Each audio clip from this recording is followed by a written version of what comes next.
সকালে ঘুম থেকে উঠেই থাইটা খুলে এই যে অপরূপ যে দৃশ্যটা আমার খুবই ভালো লাগে। এটা হলো পাশের বাসার ছাদের মানে কিছু গাছ ছিল, আমার খুবই ভাল লাগে। তো এই যে বাচ্চা ঘুমাচ্ছে, তো আমি দরজাটা খুলে দিলাম। দরজাটা খুলে এখন এই যে বাইরে কতটা রোদ উঠছে, আজকে বাইরে অনেকটা রোদ উঠছে। তো আমি ফ্রেশ হয়ে নিব। তো এই যে খুব সুন্দর করে আমি একদম মুখটাকে একেবারে চকচকে করে দিব। এখানে যেহেতু লাইট নেই এই কারণে দেখা যাচ্ছে না, তো আমি একটু বাইরের দিকে আসলাম। এই যে কি বলবো, কালো মানুষ। যাই হোক, এই যে অনেকগুলো থালা বাসন আছে, এগুলো এখন পরিষ্কার করে নিব। রাতে খাওয়ার পর ভালো লাগছিল না, এই কারণে কিছুই মানে ধুই নাই। তো এখন সকালে এখন প্রায় 9:30 বাজে, তো ধুয়ে নিব।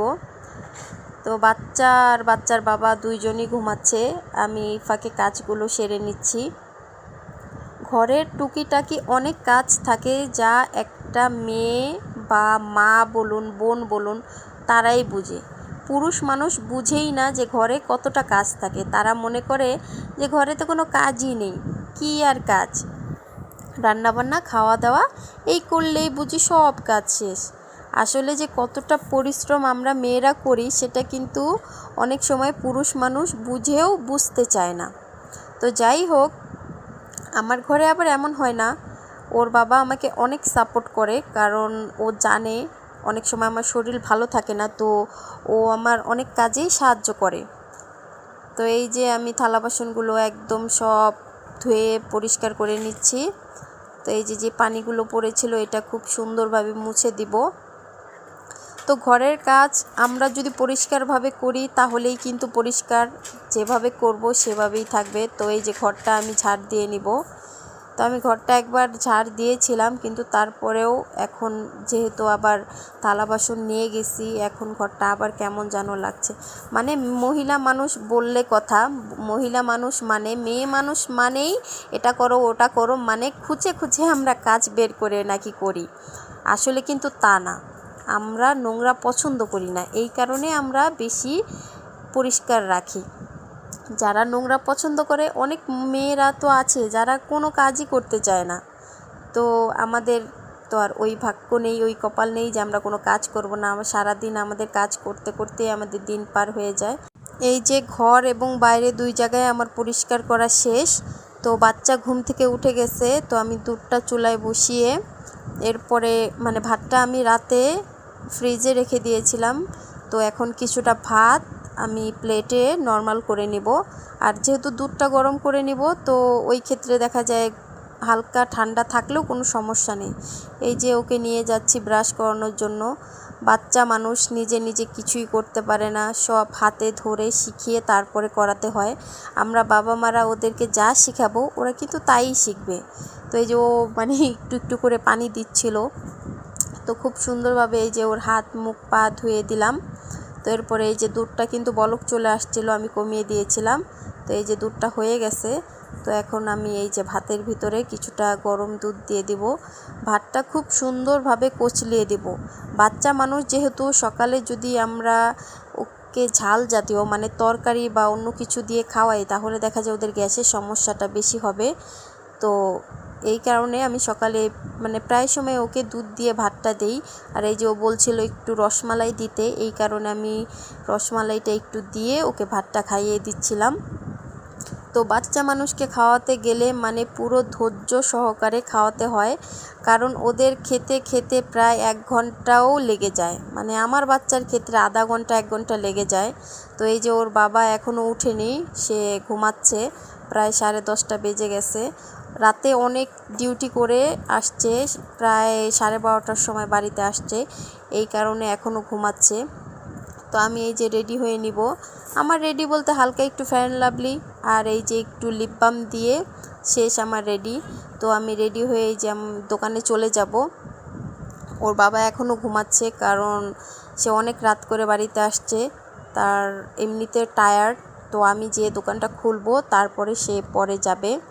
আর আমি বলে রাখি, আমি যে জব করি বলতে ওই জুয়েলারি শপটা আমাদেরই, মানে আমি আর আমার হাজব্যান্ডই ওই জুয়েলারি শপটা চালাই। তো অনেকে ভাববে যে দেখো বউটা কত কষ্ট করছে, কাজে যাচ্ছে, জামাইটা কিভাবে ঘুমাচ্ছে। তো তাদেরকে বলি না, আমার জামাইটা অতটাও খারাপ না, ও অনেক টায়ার্ড ছিল, অনেক রাত্রে আসছে। এমনিতে আমি সকালে খুব কমই যাই, কারণ আমি 11টা-12টার পরে যাই। তো এই যে আমি তালাটা খুলে নিব, দোকানে চলে আসছে। আমাদের দোকানটা মানে বাসা থেকে 5 মিনিট, অত বেশি দূরেও না। তো এই যে আমি একদম সব কিছু মানে এসেই ঠিকঠাক করছি, খুব সুন্দরভাবে ঝাড় দিয়ে নিব, মানে রোজকার যে কাজগুলো আর কি। তো দেখা যায় ও অনেক রাত পর্যন্ত ডিউটি করে, আর আমি অনেক সময় দেখা যায় সকালে এসে দোকানটা খুলি, মানে প্রায় সময় খুলি, আমরা দুজন একসাথেও আসি। দু এক সময় দেখা যায় আমি 11টা-12টার দিকে আসি। তো এই যে খুব সুন্দরভাবে ঝাড় দিয়ে ময়লাগুলো এক পাশে রেখে দিব। রাস্তা বলে কথা, এখানে ওখানে মানে ময়লা তো আসতেই থাকে। তো এই যে খুব সুন্দরভাবে ঝাড় দেওয়ার পরে যে আমি আবার চলে যাব, ফ্যানটা ছেড়ে দিব কারণ আমার প্রচণ্ড গরম লাগছিল। আর এই যে এটা দেখছেন, এটা হলো সোনা রূপার যেই একটা পানিটা আমরা ছেটাই না, সেটাই। তো এটার ভিতরে স্বর্ণ, রূপা, পিতল, তামা মানে সব কিছু আছে। ওইটা কাঠিটা দিয়ে পানিতে চুবিয়ে এই যে আমি পুরো দোকানে একটু সোনা রূপার পানি ছিটিয়ে কিছু মানে গজল, দোয়া এগুলো মানে শুনছিলাম। তো আমি পুরো ঘেমে গেছি, মানে পুরো অস্থির হয়ে গেছি। তো এই যে আমাদের দোকানের নাম হলো বিসমিল্লাহ জুয়েলার্স, এটা হলো হাজারীবাগ বটতলা মাজারে। আপনাদের যদি কারো কিছু লাগে তাহলে ইনবক্স করতে পারেন, বা কোনো কিছু দাম জানতে হলে ইনবক্স করতে পারেন। এখন প্রায় 2টা বেজে গেছে, তো দোকান বন্ধ করে আমি আর বাচ্চা বাড়ির দিকে চলে যাচ্ছি। ওর বাবা দোকানে মানে যাওয়ার পরে আবার বাইরে চলে গেছে, মানে কাজের ক্ষেত্রে মার্কেটে চলে গেছে। আমরা দোকানটা ব্লক করে বাসায় চলে আসছি। বাসায় এসেই ঘরটর আবার ঝাড় দিয়ে এই যে ঘরটা খুব সুন্দরভাবে মুছছি, কারণ আমি জানি না কেন আমার এত বালু বালু লাগে, সবার ক্ষেত্রে তাই হয়তো বা। তো এই যে এখানে যে কালো দাগটা, এটা হলো আমার বাচ্চা স্টিকার ভুলে লাগিয়েছিল, সেটার দাগটা আমি এখনও তুলতে পারিনি। কি দিলে এই স্টিকারের দাগটা মানে আঠাগুলো চলে যাবে, আপনারা প্লিজ কমেন্টে বলবেন আমাকে। তো এই যে এই সকালে যেগুলো ধুয়ে রেখে গেছিলাম সেগুলো ওইভাবে আছে, এখন এগুলো গুছাবো। আর এই যে পুরো বিছানায় খেলনা নিয়ে বসে আছে, খেলনা দিয়ে খেলা করবে। তো খেলতে খেলতে আমি গোসলটা সেরে নিব। এই যে গোসল করে চলে আসছি, চুলটা এখনও ভেজা। তো আমি এই যে রান্নার জন্য সব কিছু রেডি করছিলাম। এখানে কাঁচা ধনিয়া পাতা ভর্তা করব, ইলিশ মাছ আর বেগুন ভাজবো, আর ডাল রান্না করব। তো এই যে ডাল বলতে আমি টমেটোর টকটা রান্না করব। আমি এক পাশে টমেটোর টকটা মানে ডালটা বসিয়ে দিয়েছি, আরেক পাশে একটা কড়াইয়ের ভিতরে এই যে আমি বেগুনগুলো ভেজে নেব। একটা একটা করে খুব সাবধানে দিয়ে নিব, কারণ এই বেগুনটা বা কোনো কিছুই আমি যদি চুলাতে দিতে যাই এভাবে, তো এমনভাবে ছিটে আসে, পরে ওর বাবা অনেক রাগ করে। কারণ মানে কি বলবো, কালো হই সুন্দর হই যাই হই, ও অনেক রাগ করে যে তোমার মুখে স্পট হয়ে যাবে। এই যে দেখুন হাতে এখনও হলুদের দাগ। তো আমি এখন সাবান দিয়ে ধুবো না, কারণ সব কিছু পরিষ্কার করে দেন আমি সাবান দিয়ে হাত পা ধুয়ে নিব। তো এই যে আমার বেগুনটা আর মাছগুলো কিন্তু পুরো ভাজা শেষ, ডালটাও হয়ে গেছে, আমি ভাত বসিয়ে দিয়েছি। এরপরে আমি ধনেপাতা ভর্তাটা করে নেব। আজকে তেমন কিছুই রান্না করব না, কারণ যাই রান্না করি না কেন কিছুই খাওয়া হয় না। তো এই কারণে আমি আজকে একটু ধনেপাতা ভর্তা করব, তা ভাজা করব না, কাঁচাটাই আমি বেটে নিব। আর পাতলা টমেটোর টক, মাছ ভাজা, বেগুন ভাজা। আর কালকের মাছের তরকারি অলরেডি মানে আমার ফ্রিজে আছে, কেউ খাচ্ছে না, আমি খাচ্ছি না, হাজব্যান্ড খাচ্ছে না, বাচ্চা খাচ্ছে না। তো এই যে আমি খুব সুন্দরভাবে বেটে নিব।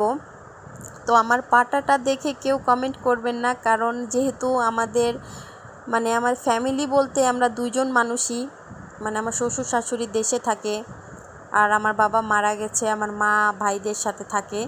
তো এইটুকু পাটটাতেই আমাদের হয়ে যায়। আর বেশিরভাগ আমি ব্লেন্ড করি, যেহেতু অল্প একটু, তো মনে হলো যে কাঁচা ভর্তাটা পাটায় করলে বেশি ভালো হবে। আমি তেমনভাবে বাটতেও পারি না।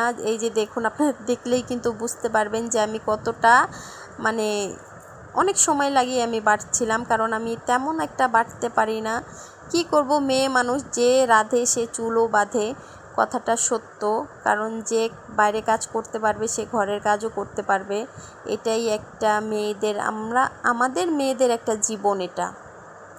তো এই যে আমি ধনেপাতা ভর্তাটা খুব সুন্দরভাবে এই যে বেটে নিছি।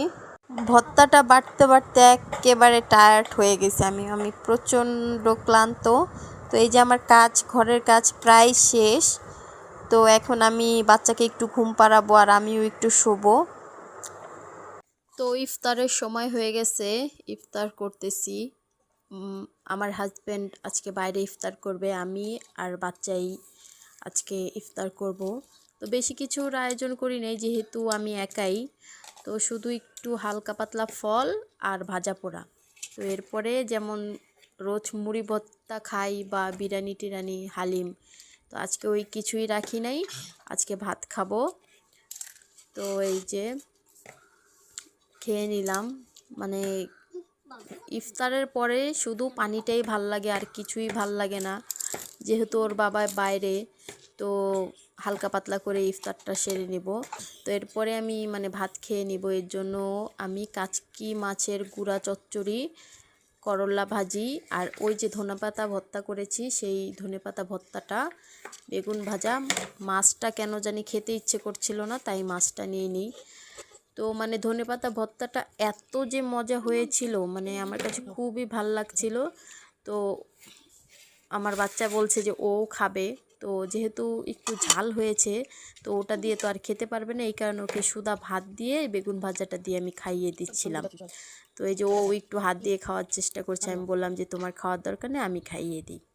তো আমরা রোজা রাখলে কেমন হয় যে ও সারাদিনই না খাওয়া থাকে। তো আমি সেই যে সকালে ওকে নাস্তা খাইয়েছিলাম দুধ ভাত, এই সারাদিন চলে গেছে আর কিছুই খাইনি। এখন ইফতারের সময় ও খেতে বসছে আমাদের সাথে। তো আমাদের সাথে বলতে আমার সাথে বসছে, যেহেতু আমি একাই। তো এই যে টকটা দিয়ে ভাতটা খেতেই আমার ভাল লাগছিল, টকটা খুবই মজা হয়েছিল। তো এই যে আমার খাওয়া শেষ। তো আপনারা সবাই ভালো থাকবেন, সুস্থ থাকবেন, আমার পাশে থাকবেন। আল্লাহ হাফেজ।